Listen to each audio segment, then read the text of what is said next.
Sebagai dosen pemula, bagaimana Anda memulai publikasi Anda? Apakah quantity ataukah quality?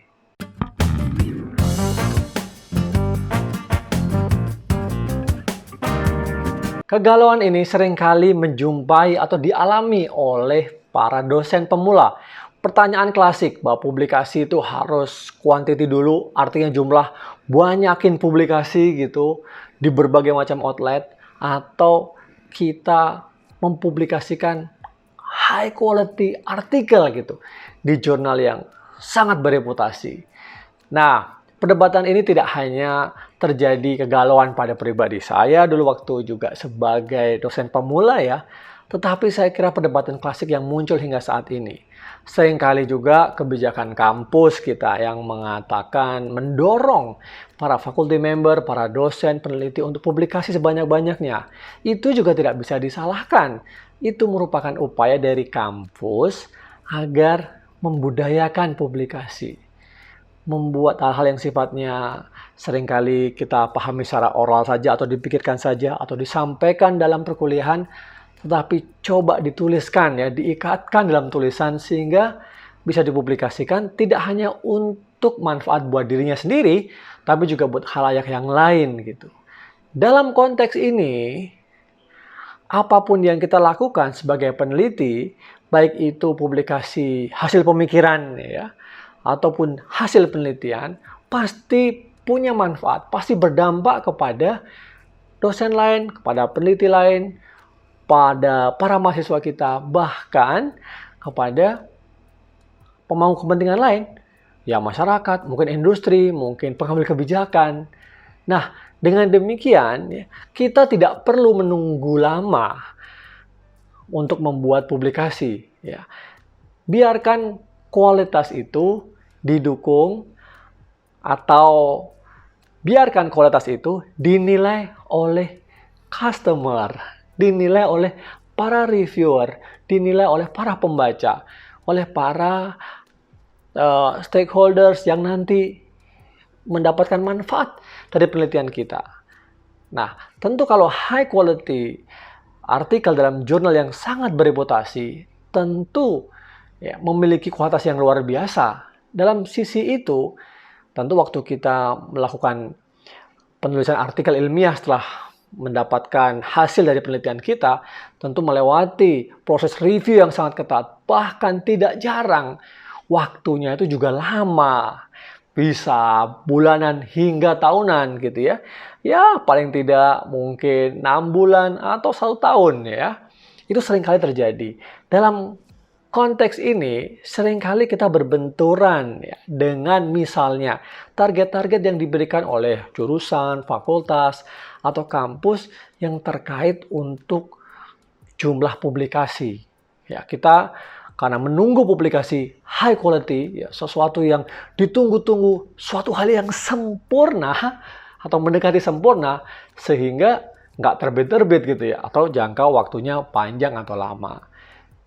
Positifnya, kalau memang proses reviewnya itu bagus, kemudian 2-3 kali kembali ke kita berikan feedback, melakukan revision, kemudian reviewer mengatakan oke, editor mengatakan oke lah. 6 bulan, 1 tahun dipublikasi, itu bagus. Bagaimana kalau end up-nya nanti setelah 6 bulan, 1 tahun, itu juga di-reject juga gitu. Ya. Nah, ini membuat kita, lalu bagaimana Prof? Harus quantity atau quality? Kembali kepada Anda sendiri. Bagaimana kebutuhan yang Anda hadapi sekarang? Apakah memang misalnya untuk pemenuhan target dari jurusan, fakultas, ya, Anda membagi antara publikasi-publikasi yang mungkin memiliki kualitas yang sedang gitu ya, atau tidak sebagus ya satu penelitian atau artikel yang memang Anda gadang-gadang untuk masuk ke jurnal kuartil 1 atau berdampak memiliki impact factor tinggi, ya itu silahkan. Ya. Yang ini dibuat, yang memiliki pertimbangan jumlah, Anda buat. Ya, Anda buat roadmap-nya, Anda buat topiknya, siapa yang Anda ajak, mungkin mengajak mahasiswa, sampai mana kualitas dari penelitian ini mau dipresentasikan di seminar nasional kah, seminar internasional kah, nanti masuk ke proceeding seminar nasional kah, atau bahkan masuk ke proceeding seminar internasional kah, yang nanti ujung-ujungnya juga bisa diindeks oleh database bereputasi internasional gitu. Atau diindeks di Sinta. Nah, Sinta 2, 3, 4, 5, 6 gitu ya. Nah, ini menjadi pertimbangan Anda sendiri ya. Yang kedua, Anda juga memiliki satu katakanlah project masterpiece Anda. Bahwa saya ini, yang artikel ini saya mau garap betul, bagusin betul. Sehingga mungkin membutuhkan waktu, tenaga, effort yang luar biasa, terbitnya mungkin agak lama. Hal ini satu hal yang wajar. Nah, di sini diperlukan satu strategi. Bagaimana agar Anda mencapai juga target yang diberikan kepada Anda oleh jurusan, oleh fakultas, oleh universitas. Ya, dan juga Anda juga memenuhi ya, kebutuhan Anda sendiri, bahwa Anda sebagai peneliti juga menghasilkan hasil-hasil penelitian yang berkualitas tinggi.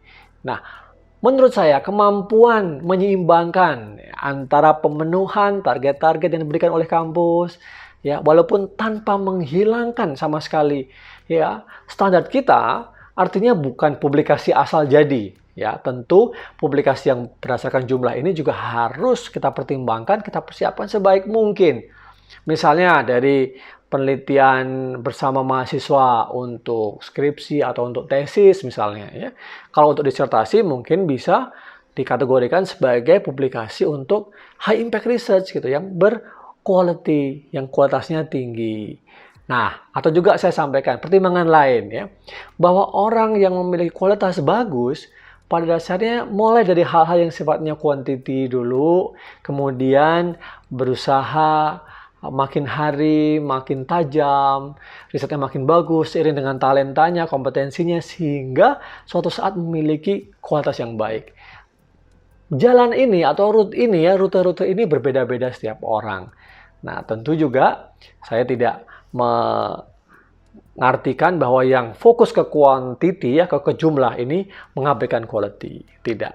Pada akhirnya setelah quantity ini Anda terus bangun, ya, Anda kerjakan dengan baik-baik, lama-lama Anda bisa meningkat, menaiki anak tangga yang tertinggi.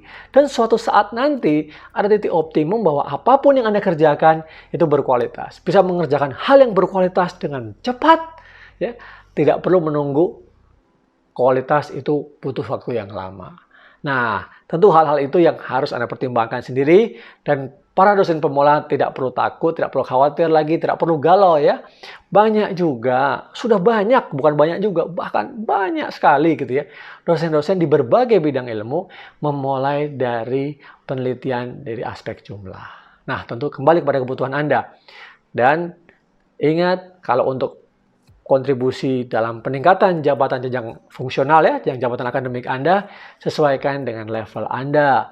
Anda asisten ahli dari tenaga pengajar, asisten ahli, Anda mau nasional silahkan. Anda mau di proceeding juga silahkan. Tapi kalau Anda ingin langsung menghasilkan publikasi yang bagus di jurnal artikel, di jurnal bereputasi internasional, tidak ada salahnya. Ya. Baik, bagaimana dengan Anda? Apakah Anda punya pengalaman tersendiri antara quantity atau quality? Ataukah harus seimbang? Atau quantity dulu, nanti sekian bulan, sekian tahun, akhirnya saya bisa menemukan quality? Atau saya harus dari awal kualitas, saya tidak mau mengorbankan quantity, apapun kata orang. Apapun itu pilihannya, Anda bisa menentukan sendiri sesuai dengan konsekuensi pilihan itu kepada diri Anda maupun juga kepada jurusan, fakultas maupun universitas di mana Anda bergabung. Baik, jangan lupa subscribe ya, like dan share kepada teman-teman para dosen pemula yang mungkin masih galau memulai publikasi ilmiah untuk memulai karir teman-teman semua. Salam sehat, selamat berjuang para dosen Indonesia. Sampai ketemu lagi di video-video saya berikutnya. Jangan lupa lihat juga video-video saya yang lain. Terima kasih banyak.